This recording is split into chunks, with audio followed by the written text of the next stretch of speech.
मित्रांनो नमस्कार. दरवर्षी वैशाख वद्य द्वितीयेला नारद जयंती असते. विश्व संवाद केंद्रातर्फे दरवर्षी या नारद जयंतीला आपण एक उत्सव घेत असतो. उत्सव म्हणजे नारदांच्या जयंती निमित्ताने त्यांची आठवण. मित्रो, हा आपण पत्रकारिता दिवस म्हणून जो आहे तो आयोजित करत असतो. नारद मुनी हे आद्य पत्रकार होते असा आपला समज आहे, किंवा असा आपण मानतो. समज आहे असं म्हणण्यापेक्षा नारद हे ऋषी होते. ऋषी अनेक प्रकारचे असतात, परंतु देवर्षी हे पद प्राप्त झालेले नारद एकमेव ऋषी आहेत. त्यांना देवर्षी का बरं म्हटलं गेलं आहे? कारण ते भक्त शिरोमणी आहे, देवाचे भक्त आहे.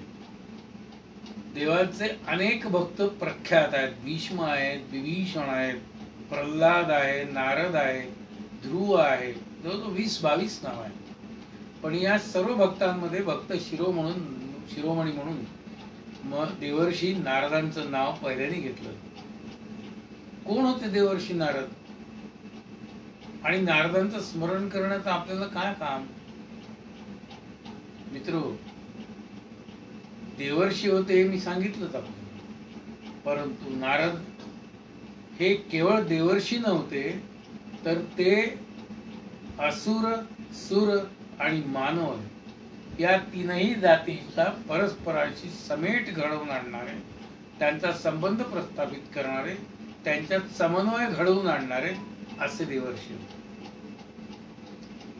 नारद मुनींचं चित्र आपल्या डोळ्यासमोर उभं आहे. कुठून आलं हे चित्र आपल्या डोळ्यासमोर? पुस्तकांमधून आपण बघितलेलं आहे. ते पांढरं शुभ्र धोतर, उघड्या अंग, गळ्यामध्ये माळ फुलांची, जानव, एका हातात वीणा, दुसऱ्या हातात चिपळ्या, त्यांचा तो जटाजूट आणि ती त्यांची जगप्रसिद्ध शेंडी. नारायण नारायण असं म्हणत कुठेही प्रवेश करण्याची त्यांची प्राज्ञा. त्यांना कुठेही प्रवेश होता. ते त्रिलोकामध्ये कुठेही जाऊ शकत, ते कुठेही हिंडू शकत होते आणि केव्हाही जाऊ शकत होते. जमिनीवरून चालू शकत होते, पाण्यावरून चालू शकत होते, आकाश मार्गाने सुद्धा जाऊ शकत होते. असे हे नारद मुनी आद्य पत्रकार आहेत. परंतु ते आद्य पत्रकार असण्यापूर्वी त्यांच्यातले आणखीन काही गुण मला सांगणं आपल्याला अत्यंत आवश्यक आहे. नारद मुनी हे भक्त श्रेष्ठ आहे असं मी आपल्याला सांगितलं, आणि म्हणून नारद मुनींचं पहिलं वैशिष्ट्य हे की नारद मुनींनी भक्तिसूत्र लिहिलेली आहेत.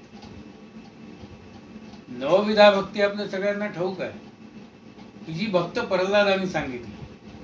अर्चनम, स्मरणम, विष्णू स्मरणम, पादसेवनम, सख्यम, आत्मनिवेदनम असे भक्तीचे 9 प्रकार प्रल्हादांनी सांगितले. ते 9 प्रकार आहेत. पण नारदांनी भक्तीची सूत्र सांगितली, आणि ही 12 भक्ती सूत्र नारदांची पुराणांमध्ये प्रख्यात आहे. परमेश्वराची भक्ती करायची असेल ती कशी, याचा एक नीती नियम नारदांनी घालून दिलेले आहे. भक्त श्रेष्ठ कोण असतो? परमेश्वराचा खरा भक्त कोण असतो? जो परमेश्वरापासून कधीही विभक्त होत नाही त्याला परमेश्वराचा भक्त म्हणतात. नारद हे या अर्थाने परमेश्वराचे भक्त होते. ते देवापासून कधीही विभक्त झालेले नाही. अनेक ऋषीमुनींची वर्णन आपण पुराणामध्ये, रामायणात, महाभारतात, उपनिषदांमध्ये, भागवतात वाचतो. कित्येक ऋषी असे होऊन गेले की त्यांनी एक तर वर दिलेले आहेत किंवा शाप दिलेला आहे. परंतु आपल्याला एक गोष्ट मी सांगतो की नारदांनी आपल्या पूर्ण आयुष्यात किंवा आजपर्यंत तुम्ही ऐकलेलं नाही, वाचलेलं नाही की नारदांनी कुणाला शाप दिलेला आहे. नारद हे नेहमी एखाद्या सुराचा किंवा असुराचा दोष त्याला समजावून सांगत असत, आणि तो दुरुस्त करण्यासाठी, तो सुर किंवा असुर पुन्हा चांगल्या मार्गावर येण्यासाठी प्रयत्नांची पराकाष्ठा करत असत. या दृष्टीने नारद हे देवांचे, दानवांचे आणि मानवांचे संपर्क प्रतिनिधी होते असं म्हटलं पाहिजे. संपर्क प्रतिनिधी म्हटलं पाहिजे, कारण दुसरी महत्वाची गोष्ट म्हणजे जसे नारद भक्त होते तसे उत्तम राजनीतिज्ञ होते. मी राजनीतिज्ञ हा शब्द वापरला, राजकारणी हा शब्द वापरला. राजकारणी असणं आणि राजनीतिज्ञ असणं फार वेगळं. राजनीती कशी करावी याचं ज्ञान नारदांना होतं. हे नारद ब्रह्मदेवाच्या 10 मानसपुत्रांपैकी आहे हे आपण लक्षात ठेवलं. नारदांचं राजनीतीचं ज्ञान कसं होतं याविषयी भागवतामध्ये फार मोठे मोठे उल्लेख आहेत. एक प्रसंग असा आहे की मयसभेमध्ये सर्व कौरव, पांडव आणि इतर काही लोक बसलेले असताना महर्षी नारदांचा तिथे प्रवेश झाला. महर्षी नारदांचा प्रवेश झाल्यानंतर त्या नारदांचं वर्णन जे काही केलेलं आहे ते संस्कृत मधले श्लोक आहेत, पण मी तुम्हाला यासाठी ते वाचून दाखवतोय की नारद हे राजनीतिज्ञ होते म्हणजे काय होते. आणि हे जे मी तुम्हाला वाचून दाखवतोय याचा मी माझ्या या भाषणामध्ये पुढे वेगळ्या अर्थाने उल्लेख करणार. कोण होते नारद? वेदोपनिषदांचे ज्ञाते, ऋषी, सुरपूजित, इतिहास पुराणांचे मर्मज्ञ, पूर्वीच्या युगातील गोष्टींचे विशेषज्ञ, न्यायशास्त्र प्रवीण, धर्मतत्वाचे ज्ञाते, शिक्षण, कल्प, व्याकरण, निरुक्त, छंद आणि ज्योतिष्य या षडंगांच्या विद्वानामध्ये शिरोमणी होते.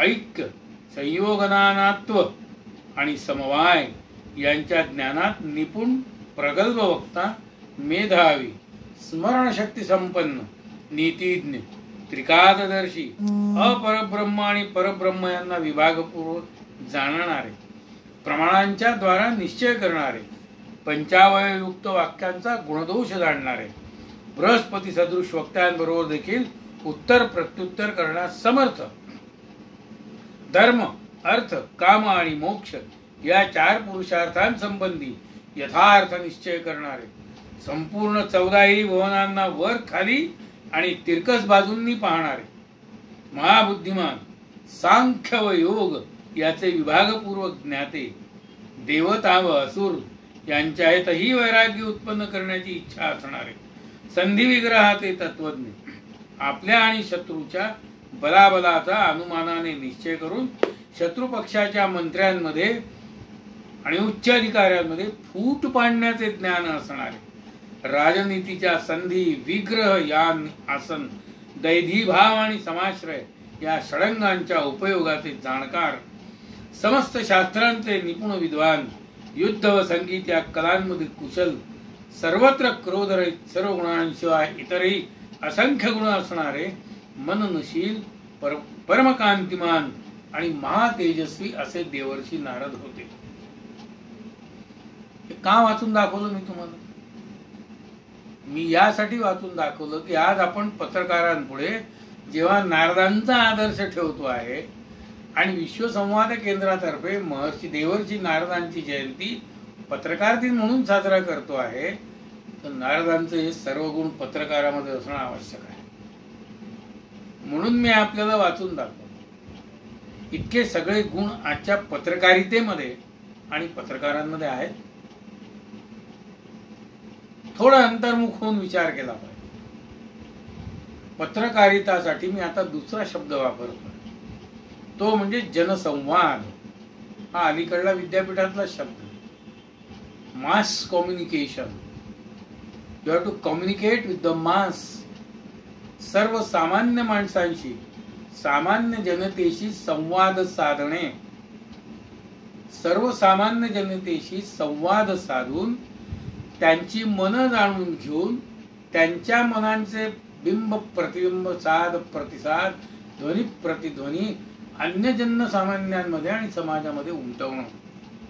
फार जड झाली असेल भाषा तर एकच सांगतो की सर्व थरातल्या बातम्या देणे, सर्वांची मनं जाणून घेणे, सर्वांना सर्व माहिती पुरवणे, लोकांचं प्रबोधन करणे, लोकांमध्ये वितुष्ट आलं असेल तर ते प्रसंगी जुळवून आणणे, एखाद्या गोष्टीचा समन्वय करण्यासाठी सर्व प्रकारचे उपाय वापरण्याची शक्यता पडताळून पाहणे, या सर्व गोष्टी पत्रकारामध्ये असल्या पाहिजे. पत्रकार हा फिरता असला पाहिजे, सतत त्याच्या पायाला चक्र असलं पाहिजे. नारद तसेच होते. देवर्षी नारदांचं तीनही लोकांमध्ये गमन आगमन सुरू राहत असे. नारायण नारायण म्हणायचं आणि इकडली बातमी तिकडे सांगायची. यालाच काही लोकांनी कलहप्रियता असं म्हटले. कलहप्रियतेला मराठीमध्ये कळलावे हा शब्द आलेला. नारद कळलावे होते, त्यांना कलहप्रिय होता, त्याचे उल्लेख पुराणांमध्ये भागवतांमध्ये आहेत. पण ती कलहप्रियता भांडण लावण्यासाठी नव्हती. कलह लावणे म्हणजे भांडण लावणे असा अर्थ नाहीये. कलह याचा अर्थ कल्लोळ. एक विचार सोडून दिला, त्याच्या विचारांची आवर्तनं प्रतिआवर्तनं होत गेली, त्यांचं मंथन झालं आणि त्यातून नारदांनी जिथे जिथे कलह लावला तिथे तिथे चांगलंच नवनीत निघालं.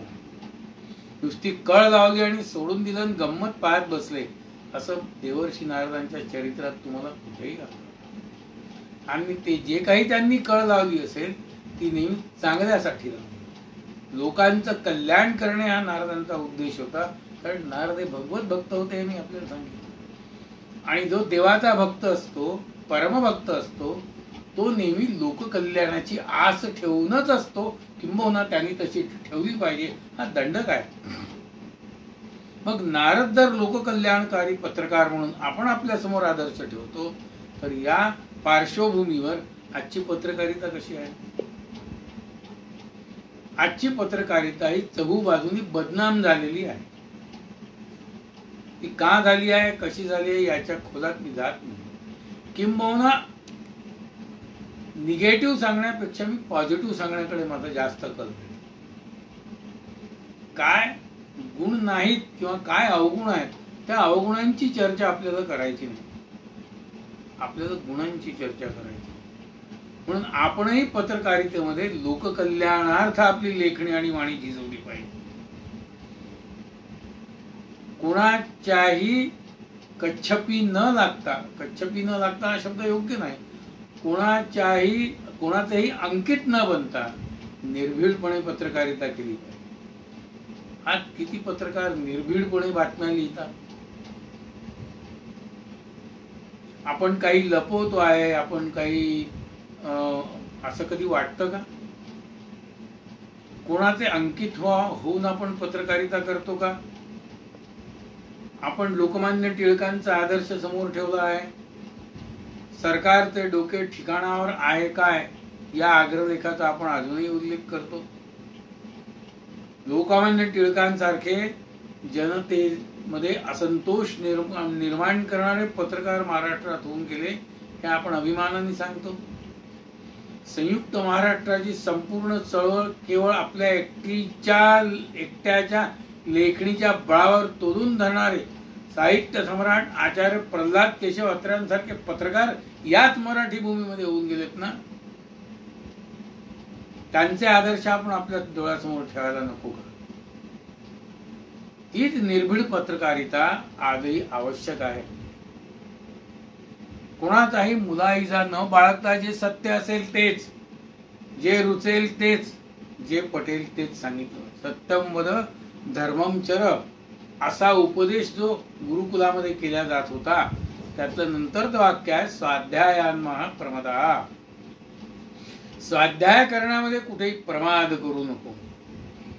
हा मुद्दा मी मुद्दाम यासाठी घेतो की पत्रकारितेतली जी भाषा आहे त्याच्याहीकडे आपण लक्ष दिलं पाहिजे. आपण स्वाध्याय करतो का? वाचतो का? उत्तम वाचन हेच उत्तम लेखन प्रसृत करतं. उत्तम श्रवणातूनच उत्तम लेखन होतं. आपण किती वाचतो, किती ऐकतो पत्रकार म्हणून याचा एकदा आपण स्वतःहून मागोवा घेतला पाहिजे. आपली भाषा कशी आहे, आपण जी भाषा वापरतो ती शुद्ध कितपत आहे, ती वर्तमानपत्रामध्ये वापरण्यायोग्य आहे किंवा नाही याचाही आपण विचार केला पाहिजे. नारदासारख्या लोककल्याणकारी देवर्षींचा जेव्हा आपण आदर्श समोर ठेवतो तेव्हा त्या आदर्शाप्रत काही पावलं आपण गेलं पाहिजे की नाही. आज संपूर्ण जग हे कोरोनाच्या संकटाच्या छायेत वावरत आहे. आणि म्हणूनच आपल्याला नारद जयंती अशी ऑनलाईन साजरी करावी लागते. मित्रांनो, अशा संकटाच्या वेळी पत्रकारांनी सर्वात जास्त सजग असलं पाहिजे. लोकांना न घाबरवता त्यांच्या समोर अशा बाबी आणल्या पाहिजेत, अशा गोष्टी आणल्या पाहिजेत की त्यांना त्यातून दिलासा मिळेल. प्रत्येक पत्रकार म्हणजे एक दिवा आहे, छोटा छोटा लहानसा दीप आहे. त्या दीपाचा उपयोग आपण आजूबाजूचा अंधार नष्ट करण्यासाठी केला पाहिजे.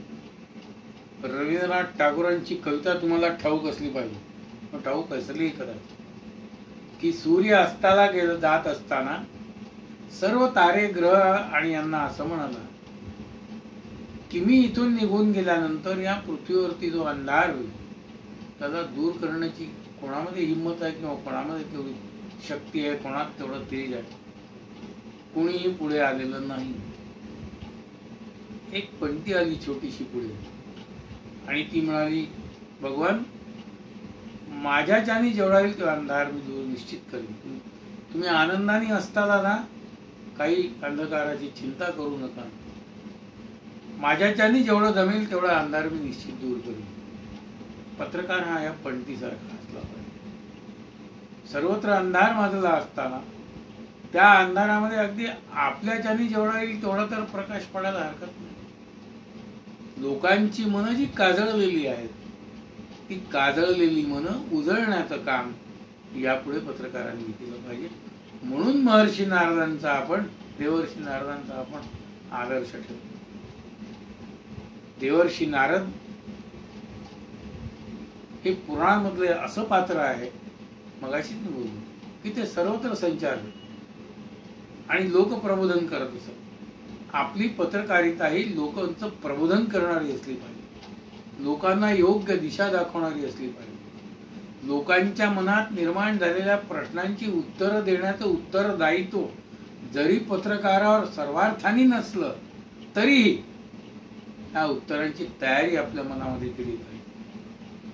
कारण लोकांमध्ये एक समज असा आहे की पत्रकार हा सर्वज्ञ असतो, त्याला ठाऊक असतं सगळं, त्याला प्रत्येक कोपऱ्यातली बातमी माहीत असते, जगात काय चाललंय याचं सर्वप्रथम ज्ञान हे पत्रकाराला होतं. अशी सर्वसामान्य माणसाचा असा समज आहे. समज म्हणण्यापेक्षा असा विश्वास आहे. आणि म्हणून जगातल्या सर्व लोकांना जोडण्याचं पत्रकार हे एकमेव साधन आहे असाही समज लोकांचा विश्वास आहे. त्या विश्वासाला आपण तडा नाही लावू शकत. तसा जर तडा गेला तर पत्रकारितेची विश्वासार्हता नष्ट होईल. ती नष्ट न होऊ देणे हे तुमच्या माझ्यासारख्याचं काम आहे. आपण हा कार्यक्रम विश्वसंवाद केंद्रातर्फे करतोय. याचा स्पष्ट अर्थ असा की पत्रकारितेमध्येही आपल्याला आपली प्राचीन संस्कृती जपायची. ज्या संस्कृतीचा आणि ज्या विचारांचा झेंडा आपण खांद्यावर घेऊन समाजामध्ये निघालेलो आहोत, ती संस्कृती, ते विचार पत्रकारितेच्या माध्यमातून आपण जनमानसामध्ये रुजवायला पाहिजे. केवळ बातम्या देणे एवढंच काम नाही, केवळ वृत्तलेख लिहिणे एवढंच काम नाही. तर वृत्तलेखन, बातम्यांचं लेखन याच्याही व्यतिरिक्त प्रबोधनाची पत्रकारिता जी आहे तिचा उपयोग आपण आपले विचार, आपली संस्कृती लोकांमध्ये पेरण्यासाठी केली. नारदांनी हेच केलं. देवर्षी नारद म्हणून आम्हा सर्वांना वंदे आहेत. आणि म्हणून विश्वसंवाद केंद्रातर्फे देवर्षी नारदांची जयंती आपण दरवर्षी साजरी करतो. काय गंमत आहे पहा. देवर्षी नारदांची जयंती ऐन वैशाख महिन्यात येते. वैशाख म्हणजे रणरणत ऊन. उन्हामध्ये जन्म झालेला आहे नारदांचा असं दिसतंय. जन्मतःच ज्याला ऊन, ज्याच्या डोक्यावर ऊन पडलं असा नारद त्रिकालज्ञ, सर्व प्रकारच्या परिस्थितीच्या उन्हातून तावून सुलाखून निघालेलं हे व्यक्तिमत्व आहे. नारदांचं मूळ चरित्र आपण सर्वांनी अवश्य वाचा. नारद भक्तिसूत्रांवरचंही भाष्य वाचा. नारदाच्या भक्तिसूत्रांवरती धुंडा महाराज देगलूरकरांनी अतिशय उत्तम असं विवेचन केलेलं आहे. आणि महर्षी नारदांचं व्यक्तिमत्व वेगवेगळ्या उपनिषदांमधून, पुराणांमधून, ग्रंथांमधून, भागवतांमधून, रामायण महाभारतामधून कसं आलेलं आहे याविषयीचं अतिशय उत्तम पुस्तक नागपूरच्या हिंदू धर्म संस्कृती मंदिराने काढलेलं आहे. पांखरू सावळापूरकरांनी लिहिलेलं देवर्षी नारद हे पुस्तक. प्रत्येक पत्रकारांनी हे पुस्तक आपल्या संग्रही ठेवलं पाहिजे, ते वाचलं पाहिजे, त्याचा अभ्यास करा. नारदांचे गुण काय होते ते त्या पुस्तकामध्ये आपल्याला दिसतंय. नारद पत्रकारिता वार्ताहर म्हणूनही नारदांचा उल्लेख. नारदांनी अनेक बातम्या इकडून तिकडे पोहोचवल्या. हे आपण अनेक ठिकाणी ऐकलं आहे, वाचलेलं आहे, दूरदर्शनवरती बघितलेलं आहे. त्या खोलात मी शिरत नाही. मला सांगायचं आहे की तो आदर्श आहे कशाचा? संस्कृतीचा, भगवत भक्तीचा, लोकप्रबोधनाचा आणि लोकांना तोषविण्याचा. म्हणून देवर्षी नारद हे आमच्या अनेक आदर्शांपैकी सर्वश्रेष्ठ असे आदर्श आहेत. आज विश्वसंवाद केंद्राच्या नारद जयंतीच्या निमित्ताने तुमच्याशी मला थोडंसं हितगुज साधता आलं याविषयी मी आनंद व्यक्त करतो आणि तुम्हा सर्वांना धन्यवाद देतो.